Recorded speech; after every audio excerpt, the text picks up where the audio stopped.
그럼 기관이 계속 던지는 건 말이 되고? 라는 키워드가 나왔습니다. 말이 되는 걸까요? 어떤 기사일까요? 볼게요. 네, 코스피 시장 쪽에서 기관이 매물 포탕 속에 2,930선도 붕괴가 되었다라는 이슈가 나왔습니다. 코스피 기관과 그리고 외국인의 매도 속에 2,910선까지 장중에 하락하는 모습 보여줬는데요. 다행히 외국인들이 매물을 좀 축소해 나가면서 오후에 낙폭을 축소할 수 있었고 2,920선까지는 올라오는 모습 확인할 수가 있었습니다. 기관 무려 8거래일 연속 팔자세를 보여주면서 오늘만 해도 5천억 원 이상의 매물을 쏟아냈는데요. 플러스 그럼에도 불구하고 외국인들 매수 우위 보여주는 날 많았는데 오늘 또 금일 매도세에 동참을 하면서 시장의 하락세를 주도해 나갔습니다. 좀 눈에 띄는 하락세를 보여줬던 것 중에 하나가 바로 이 LG생활건강인데요. 오늘 100만 원 선을 이탈을 했습니다. 중국의 내수 시장의 부진이 한동안은 지속될 것이다 라는 소식이 전해졌기 때문으로 보여지는데 오늘 13%대 급락세를 보여줬습니다.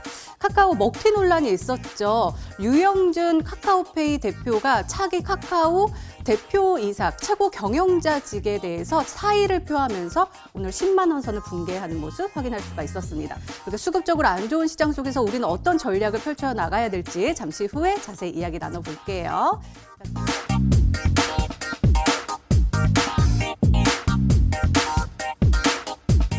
급등환 위원님, 네. 오늘 정말 수급적으로 기관이 그래도 하루 정도는 네. 사주지 않을까 싶었는데 오늘도 역시나 8거래일 연속 그리고 5천억 원 이상의 매도 우위를 보여줬습니다.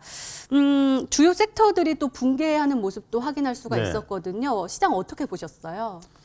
오늘 그 주요 종목들 자체가 좀 하락을 했고요. 전반적으로 이제 시장 분위기가 좀 좋진 않았는데 그래도 낙폭을 좀 줄이면서 좀 마무리되었죠. 일단 최근에 그 시장에 그 보면은 그 부진한 흐름 자체가 여러 가지 요인들이 있는데요. 첫 번째 뭐냐면은 이제 그 해외 부분에서 본다면은 미 연준이죠. 미 연준에 보면 스탠스 자체가 결국은 긴축 모드로 전환되고 결국은 이제 보면 테이퍼링을 조기 테이퍼링 3월달까지 하고 그 다음에 금리를 한 3번 내지 4번도 인상실 거다 그런 그 전망이 나왔고요. 그리고 또 한 가지는 뭐냐면 거기다가 자산 매입을 했던 부분 자체 그 자체를 보면 결국은 이제 또 자산 매각을 통해 가지고 일단 보면은 어느 정도 긴축 그러니까 보면 그 여러 가지 보면은 시장에 대해서 일단 그 유동성을 흡수하는 그런 정책을 펴겠다 그런 이야기가 나왔기 때문에 일단 그것이 일단 그 골드만삭스 같은 게 전망을 하기를 일단 이번에 테이퍼링 하고 나면은 곧 그것을 자산 매각과 동시에 금리 인상을 동시에 할 거다 전망을 좀 하고 있습니다. 그렇기 때문에 그런 어떤 그 긴축적인 그런 거 보면은 그 전망 자체가 시장이 좀 영향을 좀 주고 있고요. 미국 시장도 상당히 불안정한 좀 상황이고 국내 시장 역시 그러한 흐름에서 영향을 좀 받고 있다고 봐야 되겠고요.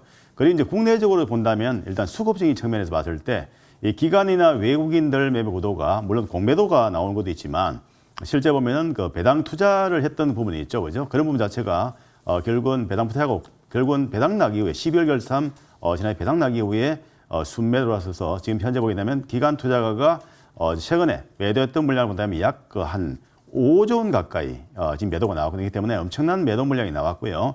이러한 부분 자체가 왜 나왔을까 생각을 해보면 물론 이제 배당 투자를 하고 나서 보면 차익 실현에 대한 그런 부분도 있지만은 또 한 가지는 뭐냐면은 원래 그 1월 27일이죠. 이번 달 27일로 예정된 LG 에너지 솔루션 보면은 그 상장 관련해서 본다면은 결국은 보면은 시가총액이 한 7조에서 한 80조 정도 예상이 되고 그리고 공모 금액 자체가 무려 한 12조 정도 됩니다. 그렇기 때문에 시중 유동 자체가 급격히 축소될 가능성이 있겠고요. 거기 가운데서 기관들을 보면은 포트폴리오 리밸런싱이죠. 그런 부분 자체가 보면 결국은 헷갈리면서 뭐냐면 결국은 LG 에너지 솔루션에 대해서 결국은 그 시장에 진입한다면 지금 시가총액이 2위 내지는 3위 그러니까 유가증권 시장에서 2위 아니면 3위 정도 랭크되기 가능성이기 때문에 일단 포트폴리오에 넣을 수밖에 없는 겁니다. 그렇기 때문에 그 물량 조절하기 위해서 일단 지금 현재 주식을 일부 좀 팔았다고 볼 수도 있습니다. 그렇기 때문에 일단은 어쨌든 간에 시장의 전반적인 수급 자체는 시장에 대해서 대형 IPO가 문제되겠고 뭐 지난해도 대형 IPO가 있었지만 올해도 마찬가지로 이 대형 IPO가 상당히 보면은 이제 연초부터 해서 좀 그 영향을 줄 가능성이 있다. 그렇게 말씀을 드리고요. 자, 종합지수의 지금 위치적인 측면 한번 그 점검을 좀 해보도록 하겠습니다.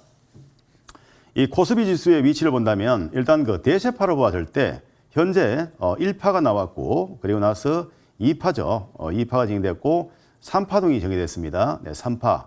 그리고 나서 지금 전개금액이 4파동이 전개되었죠. 그러니까 지금 대세할 때 4파동 전개된 이후에 지금 현재 5파동이 나올까 말까에 대한 부분인데 결국 지난번에 이 구간에서 V자형 반등이 나온 건 좋았는데 그러고 나서 이후에 보면은 여기서 거기에 지지를 받지 못하고 좌우 대칭형이죠. 그러니까 이 부분 자체가 결국 2,900라인 정도 지지를 받으면 여기에 대한 소울정 모습 자체가 나올 수 있는데요. 일단은 보면은 현재 볼 때는 요 모습 자체가 크게 붕괴될 가능성이 작다. 다만 한 가지 뭐냐면은 이런 식으로 해서 지지를 받는다면 상방으로 갈 수 있겠죠.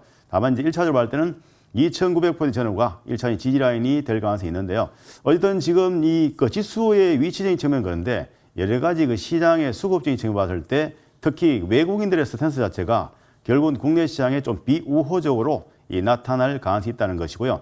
물론 이제 미국이 금리 인상을 할 때 그럴 때 보면은 이머징 마켓에서 일단 자금이 보면은 또 빼나가는 그런 선자 일본이 나오기 때문에 그런 부분들 하고 여러 가지 보면은 기관들 특히 보면은 시장에 공급되는 IPO, 대형 IPO에 대한 부분 여러 가지 그런 부분들이 보면 어려지면서 시장의 수급은 좋지 않기 때문에 원래 시장에 대해서 제가 연초에 말씀드렸다시피 코스피 지수는 지수의 밴드를 본다면 저점은 2,800, 고점은 3,400 정도 수준에서 박스권 등락을 보일 거다 그렇게 보고 있고요. 그렇기 때문에 원래 지수에 대한 전망은 그다지 좋게 보지 않는다. 다만 한 가지 개별 중소형단의 시세 분석 자체는 종목별로 잘 나올 수 있기 때문에 중소형주의 시세 분석 장치는 1월, 2월, 3월도 상당히 좋게 나올 걸로 예상을 하고 있습니다. 그렇기 때문에 어느 때보다도 종목 선정이 중요한 시기다. 그렇게 말씀을 드리겠습니다.